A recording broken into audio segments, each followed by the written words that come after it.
EX-Plorers, episode 24. Hell yeah.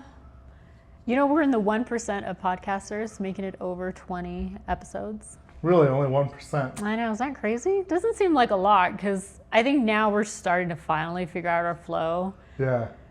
And like... We've also learned that consistency is key. Consistency And compounds. we've been through enough, like, doing hard things to know that doing hard things takes time. Well, you have to be patient, and you just have to accept the fact that it's going to be shit for the first little bit. And that's okay. Yeah, and I think a lot of people think like, oh my God, my idea is so great, my podcast is so amazing. Mm-hmm. And then they launch it and nobody watches it, and they're like, oh crap, and they give up because they think like, oh, yeah, well, it must be a bad idea or whatever. When in reality, good idea or bad idea, it's going to take a long time to get traction. Yes. And so before we even started, I was like, if people watch it, great. I hope they do and learn something from it. But if they don't, I'm not basing my value of the show on views watched. Yeah, for sure. I'm basing the value on that in preparing for the show every week and thinking about it and talking to you and talking to our guests. It's a good education for me, and that's value enough to keep doing it. Same. It's been helping with like my communication skills, the consistency. You know, I used to hate being on camera. I'm still not a huge fan of it, to be honest. But I love it. Yeah, you do. It doesn't bother me at all.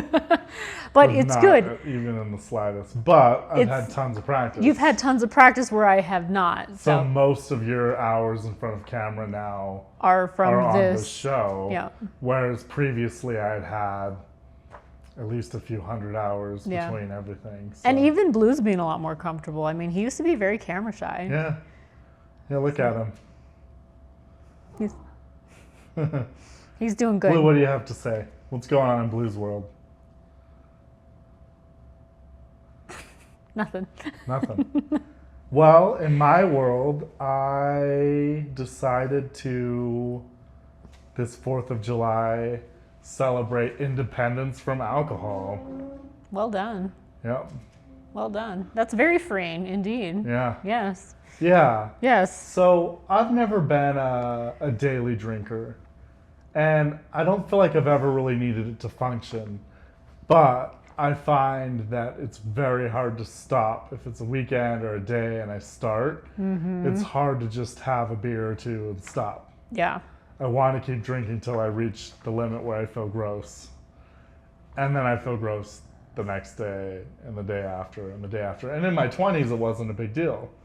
Right. But now that I'm getting older, it messes up my sleep. It messes up my consistency more than anything. Oh, for sure. So like I was looking at the calendar, and this year, I started out the year just deciding to be more conscious about it.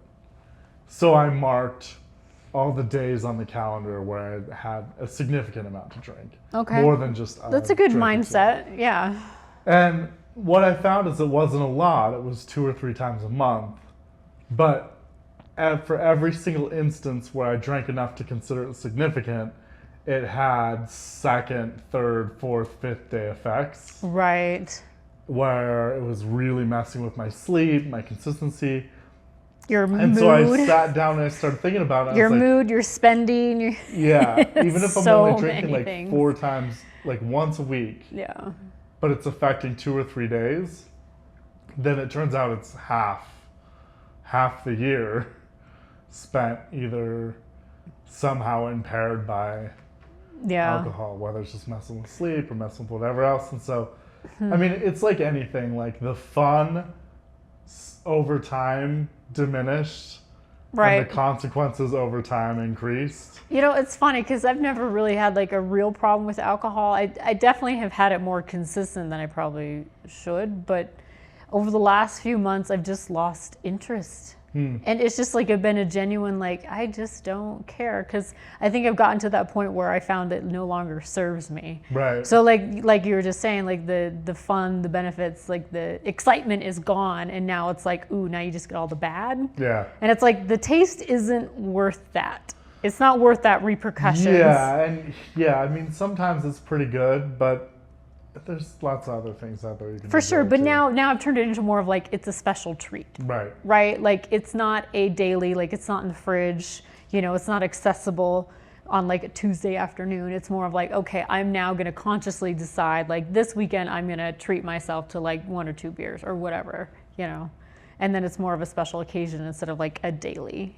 And Yeah, I've enjoyed that. I that's feel like I'm nice, like yeah. finally getting my brain back. It's good awareness because you can do that. Yes. And I have tried that, and I know I can't do that. Well, and see, that's good. So the day that I drink, Yeah. I'll go, oh, today's the day I'm going to let myself have a couple. Yeah, no. And 2 turns into 20 Yeah, no. real quick, and the whole day is gone. Yeah, I know how to moderate, and you have not learned that one. No. And that's fine. You just have to know that you don't know it. Right. So for me, it's all or nothing, and so I decided nothing, Yeah. which is really everything. Right. Yeah, I read a thing about that, and it was really stuck with me. It's you give up everything for one thing, and then eventually, if you have to give up that one thing to get back everything, Yeah. and that's how addiction works. And if alcohol is at a point where you can't control it, even you have 2 drinks and suddenly it's 20 and you don't have any control over that process, then you're somewhere on that. At least for a day or 2, you're giving up everything for that one thing. Yeah, that's not worth it. And ultimately you have to give that one Yeah, thing. for the everything. juice isn't worth the So squeeze. symbolically on the 4th of July, I decided to declare independence from drinking. That's So, great. That's a great achievement. yeah, and look, I've done 90 days. I've done 30 days. When Amanda was pregnant with Tacopa, I did a whole week or whole year. Woo! I did a whole year, and that was good, but also an extremely stressful time in my life. And Yes. really awful, and so I didn't really notice the benefits. But now it'll be exciting because it's been a few years since I've done. This year I did January, I did like March, like on and off, just trying to really figure out what works and what doesn't work. And then I'm really looking forward to getting past. In 2022 I did 90 days, and by the end of the 90 days I didn't really want to go back. But at the time, it was what I did for fun, and it was what my friends did, and Right. a lot's changed in the last few years, and I'm a lot more focused on family and business and things like that than just having fun. Yeah, we And have so bigger priorities. I think it's going to be a lot easier now to push beyond that and really see like what's 6 months going to feel like, what's a year going to feel like, Right. how am I going to sleep, what kind of other benefits will I see. But yeah, that's what's going on with me. That's good. I like Tony Robbins has an interesting perspective on that of like you just stop identifying as that, right? Yeah. Like why do you keep counting? Do you still identify as somebody who drinks, or do you just say I no longer drink, and then that becomes who you are? Right, and I've seen it both ways. I think for some people, the counting helps, especially early. Like AA programs and stuff, like you get the medallions, the coins, you keep track of the days.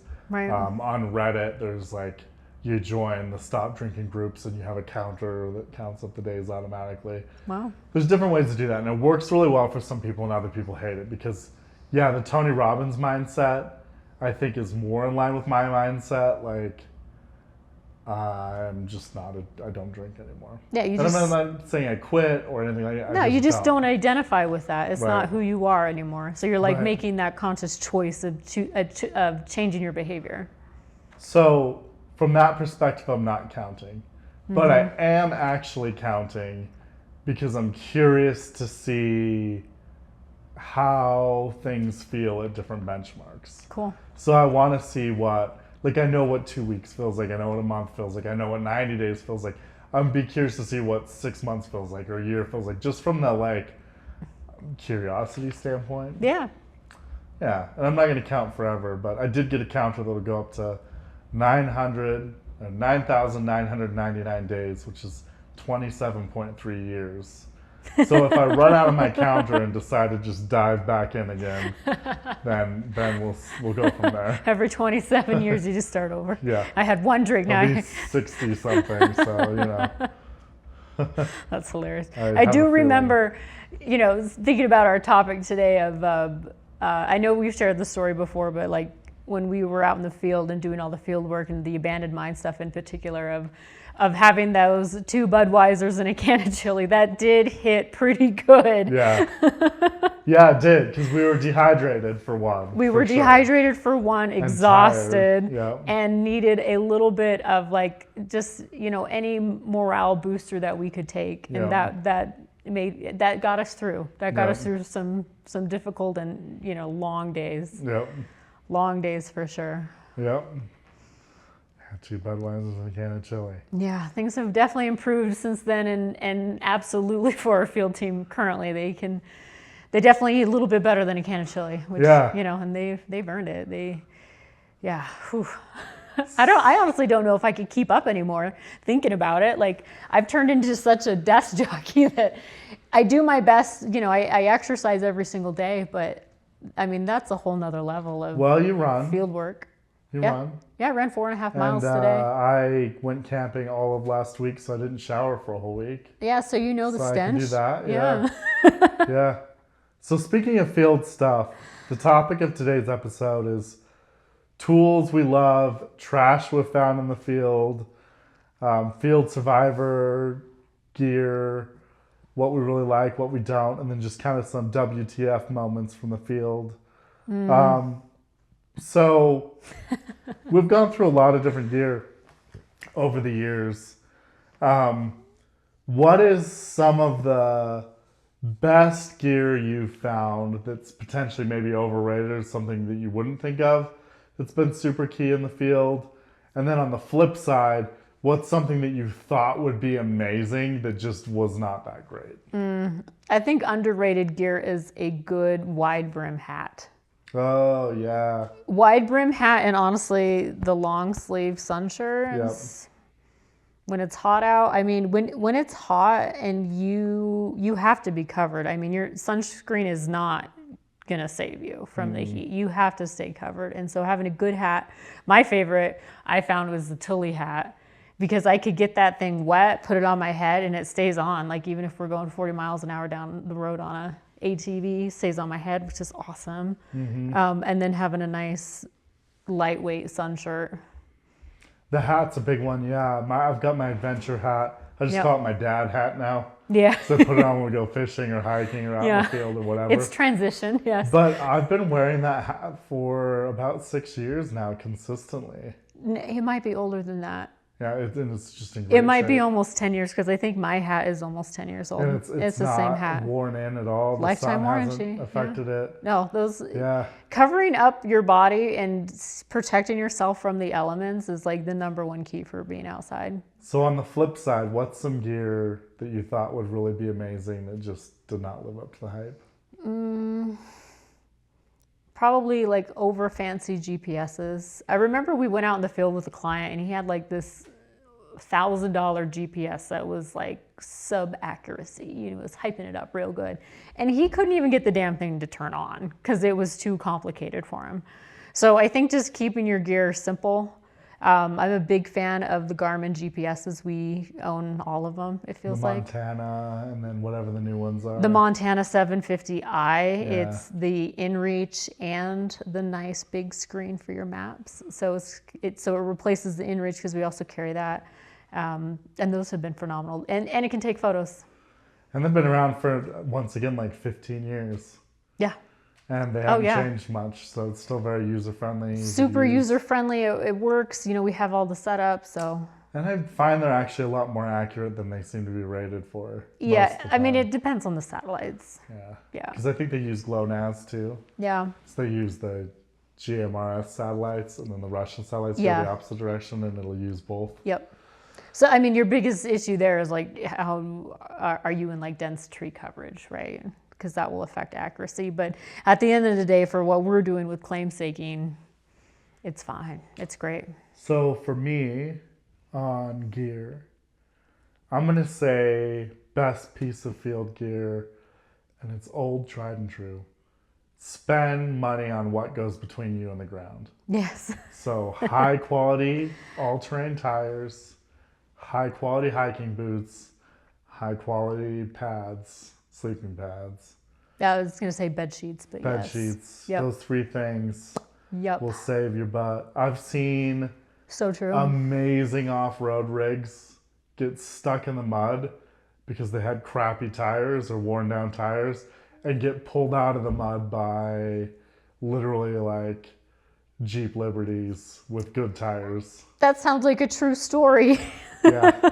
Maybe there was a Range Rover once stuck in the mud that got pulled out by a Jeep Liberty. It could have been in Colorado. Who knows? Yeah, it's really high elevation.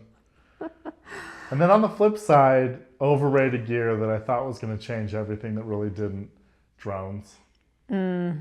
Yeah. The more fancy and expensive and technical the drones we've purchased, the more they're just heavy paperweights. You know, the one hanging up in our office looks very cool. It looks very cool. 20,000. 22,000. That's the most value we've gotten out of it, is being an ornament. Yeah. Yeah. Gotten great compliments Just on it. hanging from the ceiling of the office. Yeah. Lessons learned. Lessons learned. Yeah. So off-road recovery gear is always good to have. First aid kits. It's a must-have if you go anywhere off-road. It's a Right. must-have. And basic recovery gear goes a long way. Mats, traction mats, Yeah, toe farm straps. jack, toe straps, Farm jack if you want to get real crazy. Yeah, for sure. toe straps, and then, yep, that's always good stuff. And then, yeah, once again, like overrated gear, people spend a lot of money on fancy packs and stuff. And I find just the basic, like the pack I put steaks in is a backpack I've had for 20 years. And it just works. The field crew have the steel frame backpacks now. The external frame. Yeah. Yeah. They're yeah, I think we have like 10 of them. Nice. Yeah. Yep. And I'll have to borrow some of those. Those seem to work pretty well. I have a feeling I'm going to be out in the field staking claims soon. You should. Yeah. Yeah. Good. Yeah, since our team's swamped and I've got some projects I want to do. Well, you know out how there. to do it. You might have to buy your own GPS, but we'll figure it out. I might, but you know what? For basic stuff, my phone works just fine. Yeah. I can stake claims with my phone and Gaia. You know, that is so crazy. Technology moves so fast. Yeah. It's amazing. I have Gaia and I can put topos on there and I Yeah. can plot claims and Yeah. I can stake claims from my phone. If it's just like hobby stuff here and there, it's good enough. That's wild. I love it. Weird things found in the field. So many weird things. What have we found left behind in the wild? Do you remember when we went exploring? We did it's kind of like a site visit out to the Bertha mine in the It's in the Dugway Range. in the Dugway Range, yeah. And Yeah. we found that abandoned car out there. Freshly abandoned. Freshly abandoned, and it somehow got around this massive boulder that was in the middle of the road, and we couldn't see the track. It was spooky of how it got there, because Yeah. it was like, man, somebody was like ballsy. And then we like, we're curious. We're in the desert. We're like, who the hell would leave an abandoned car out here? And we found like some kid's social security number and like school papers. And it's like, so is this a stolen car or? Yeah, and I think we did some research and tried to track down some stuff and really couldn't, but somebody had taken and rallied this car way out into the middle of the desert. It was on 100 miles of dirt road. Yeah, oh yeah. All the way up a mountain range to basically the highest drivable peak on the range. Yeah. And then just left it parked on the end of a dump, a mine dump. Crazy. Yeah. It's probably still there. I don't see how it would have moved. I thought it was like helicoptered out a long time ago. Well, that wouldn't make any sense. I don't know. There's plenty of old junk out there. I know. It's crazy. It's not like it's a pristine wilderness area. I mean, it's an old mining camp. Yeah. It's probably one of the driest spots in Utah. Yeah. There's no water out there. It's crazy. So we found that. We found a pretty new Dodge truck down a mine shaft once. Yeah. And We rappelled around it expecting to find bodies in and or under it and didn't. Thank goodness. We found a boat in a mine shaft once, a couple of jet skis. Those were old. That was just trash. That's just People trash. just throwing away stuff. No, but the truck was definitely stolen. Stolen, yeah. Yeah, and then rode out into the desert and dumped. So sad. Other weird stuff. So when we were looking for April Pitzer with her mom in Barstow, outside of Barstow, back in 2009, yeah, we found that Waterman mine that was full of clothes. So creepy. Tons of clothes. Oh, it was creepy. Like women's clothes. Closets of women's clothes. Women's clothing and like underwear and Not shirts. even a mine shaft. It was all spread out through the attic. It was all spread out through the attic. But it was like ankle deep of just women's clothing. Yeah, it was gross. Mine shaft. And Barstow, California, it's just a weird area anyway. Yeah. And we were there looking for a body in the first place, so it kind of made it a little extra creepy. Kind of a weird thing that I found once. I was in Arizona, and we were in a little mountain range, not too far from Baus. Baus, that's right, over by Quartzsite. Yeah, and we were in a little mountain range, and I went around the back of it, and we kind of went up in the hills a bit. And there was a little old miner's shack. And I opened the door and I'm looking around and I just had this eerie feeling like I was being watched. And I finally looked up and I looked up on the shelf and there was a whole family of little barn owls all in a row looking down at me. And it was the mama and the dada and all the little baby owls, like 4 of them, just staring down at me.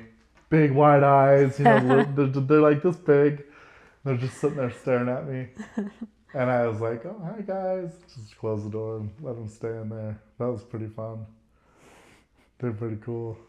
Yeah, I like seeing the wildlife out and about. Yeah. One time in the middle of the night, I was hiking across Goldfield, Nevada. Another Brit adventure. Yeah, oh yeah. So I was hiking across Goldfield. And I almost broke my leg stepping into an old safe that had just been thrown out in the middle of the desert out there. Yeah, I remember that. Yeah. And then there was a burro nearby that started yelling. There was a burro nearby that started making a bunch of noise. Yeah. Scared the crap out of me. Oh my gosh, it was scary. Because I already banged up my leg, banged up my knee, and then there's this old burro out there yelling at me. And we were definitely doing things that were 100% legal. So yeah, definitely. Yeah. There's no reason to be scared. We weren't sneaking around old mine sites. No, not at all. We'd never do that. Yeah. Yeah. Yeah, we found a lot of weird things. In fact, the question is hard because it's overly broad. You almost need to be like, what's the weirdest thing you found in Montana? What's the weirdest thing you found in Idaho? Yeah. I mean, we found dog skulls out before, pets, because, they had their collars attached. I remember that. Yeah. Yeah, and you're like, ooh, what is the story here? And also, I don't really want to know. Yeah.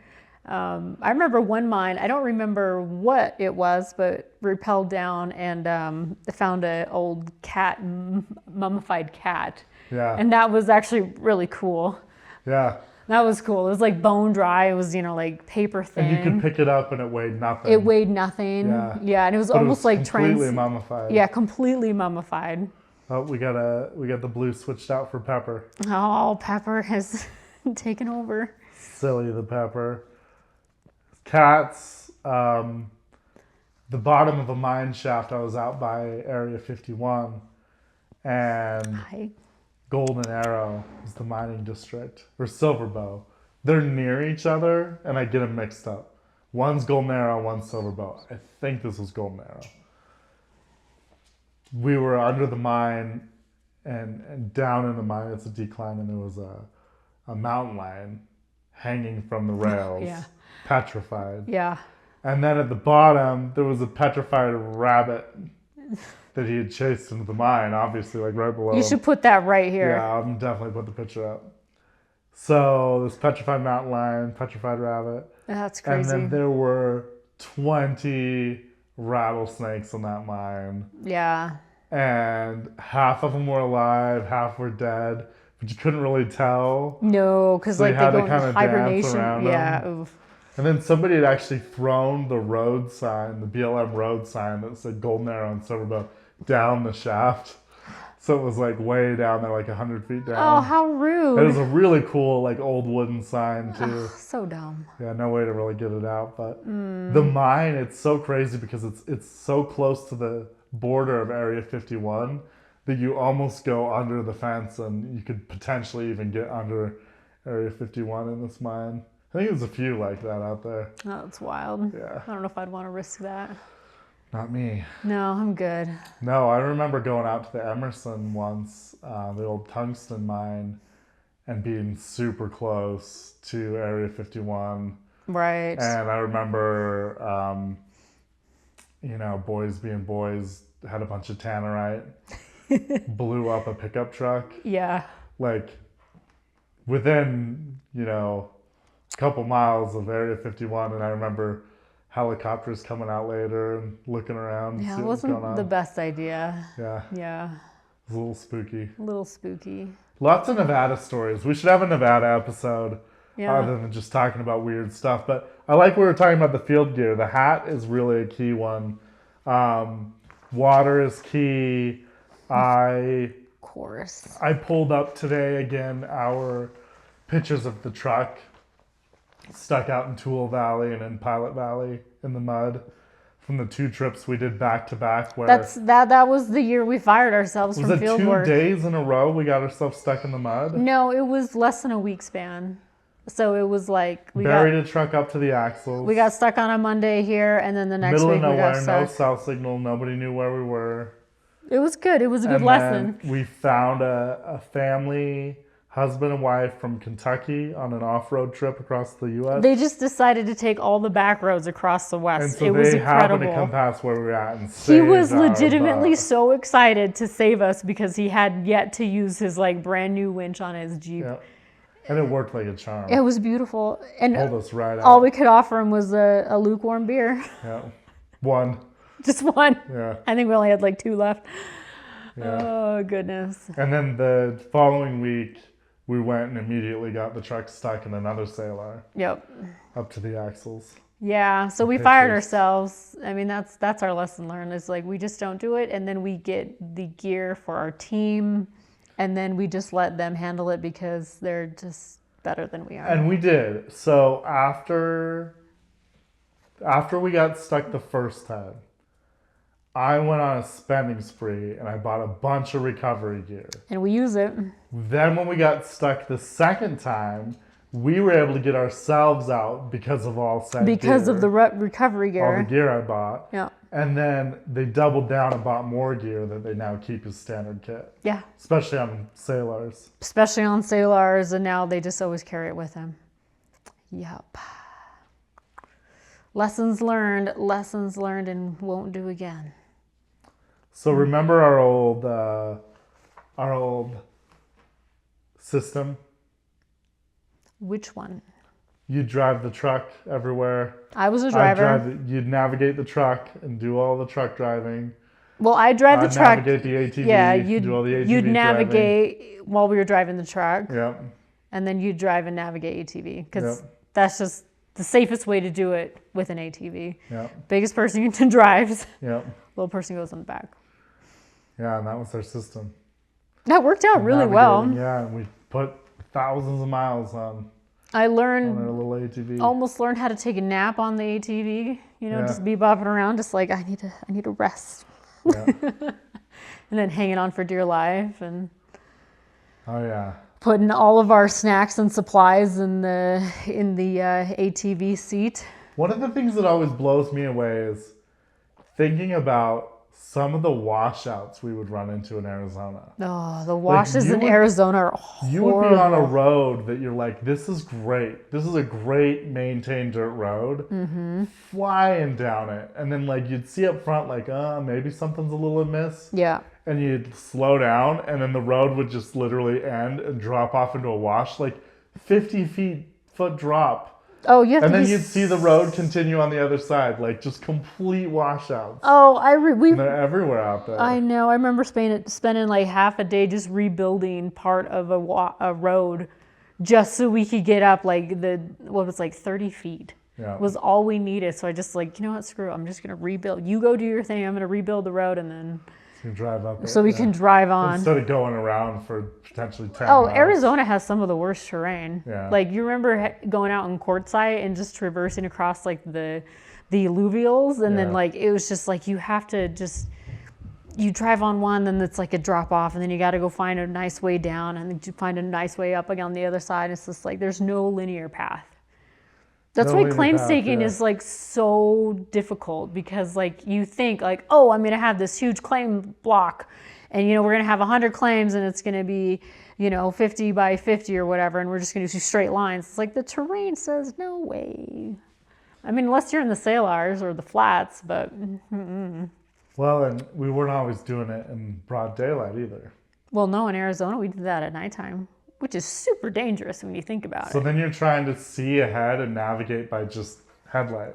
Yeah. If you had a full moon, you were lucky, but if you didn't... Well, remember we wore a mining helmet, so we had the brightest lights that, I mean, honestly, they were probably the brightest lights around, because they were custom made. Yeah. Custom made, custom batteries, so our battery life was like 12 hours. Super bright lights. Super bright. They worked a long time, and then we just rode that and wore those during the nighttime.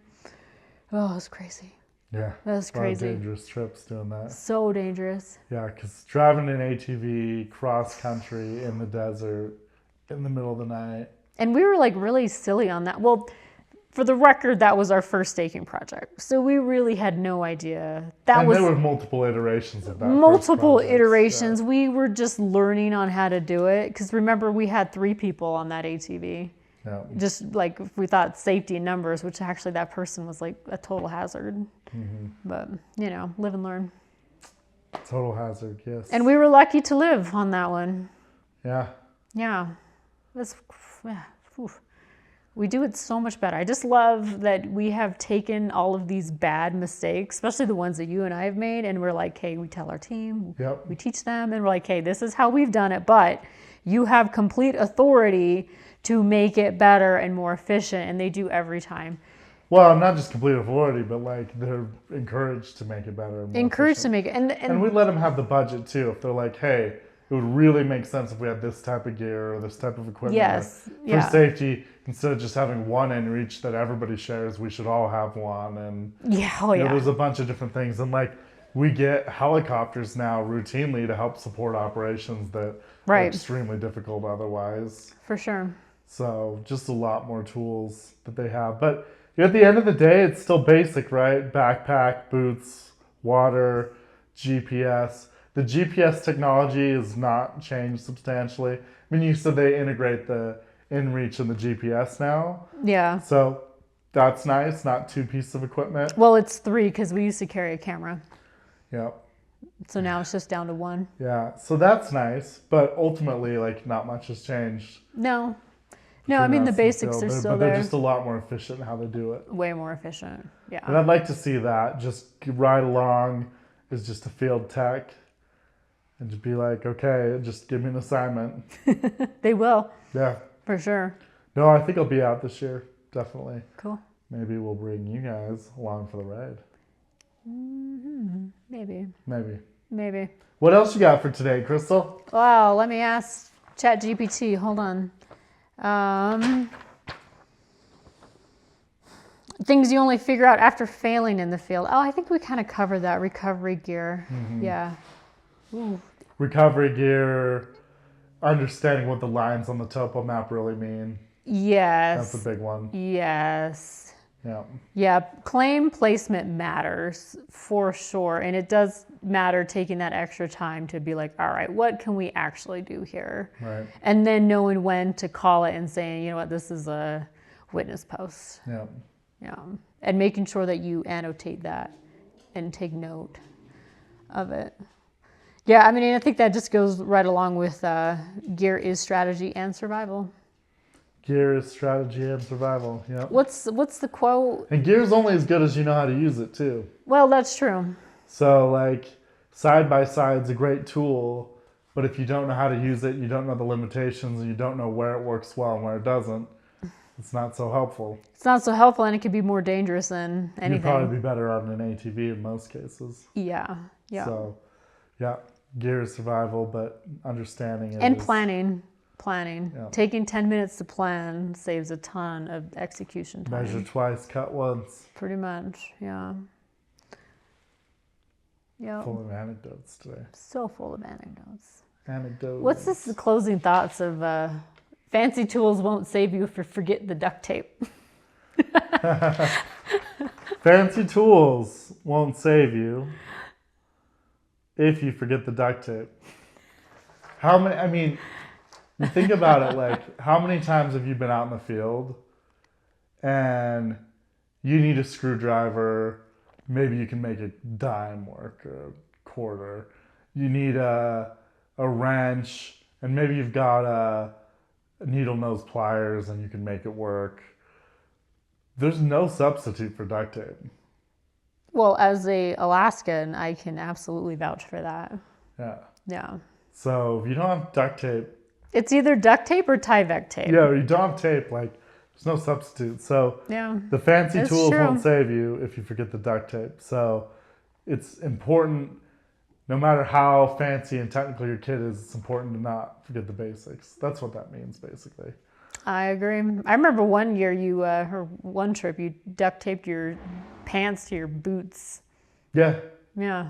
it was great Yeah. because it kept my pants from riding up, Yeah. and it kept debris from getting in because we Yeah. were in like tall grass and pokey grass Oh, yeah. and dirt, and it kept my boots completely clean. You know, I used to wear gaiters for that, but then I found that the rubber piece underneath the gaiter that goes under your sole of your shoe, that would just erode from like places like Arizona. Yeah, Yeah. it eats soft rubber. It eats everything. Yeah. It eats everything. And then your finishing thought was, when it comes to field work, the little things make the biggest difference. Yeah. Honestly, snacks. In my vest, I always had snacks. And I always made sure that you had snacks, or I had enough. Actually, is what I did is I would carry all of the snacks and water usually, and then just feed it to you. Because I was go. No, you're like task oriented. So task oriented that I would not stop. And it's like, But no. it turns out stopping and having a snack and a drink of water would actually get me through. Well, and that's what I was there for, to make sure that happened. And sometimes funny enough, we did butt heads on that. It was like, Yeah. no, we need to have a snack because I'm going to die. And Yeah. so I need a high chew. I think we butted heads on that a lot, actually. A lot. And it's like, you just shut up and eat the snack. Right. And then we'll get to the task here in like 3 minutes. Right. Man, sometimes it feels like you don't even have 3 minutes. I know. When you're racing sunlight Yeah. and you're like, I got to get these 20 more claims in. I know. It's so true though, because like the last thing you want to be doing is coming back in the dark. Yeah. Like you can get to the ATV in the dark, and that's usually okay if you're on a trail, right? Right. Like if you're on the road, get back to the ATV in the dark. That's fine. Like you got headlights, it's fine. But when you're hiking back in the dark and you're like, run, Or the ATV's way off trail. or the ATV's way off trail. And Yeah. you know there's sketchy terrain that you have to navigate back in the dark. Oh, I hated that. Yeah, it really you really feel like you can't spare 2 or 3 minutes. No. And you have to move fast. No, that's why snacks in the vest all the time. No. I mean, we pretty much lived off of high chews, just as a little, bump in the field, if you will. Yep. Yeah. Things were great. Well, thanks for joining us for episode 24. And next week we'll get back to a little more mining news. What's going on? There's a lot of stuff boiling right now. There was a lot of stuff boiling. Mountain Pass is getting money right, left, and center Go. to reshore critical minerals. Go them. Go them. And they are, the whole rare earth supply chain is really being looked at now. Seriously, it's been a buzz thing for 10 years plus. Now it's really seriously being looked at. And there's a lot of other stuff going on that's pretty interesting in the mining world, including Rio Tinto just got a new CEO today. Today. More on that next week. Let's talk about that.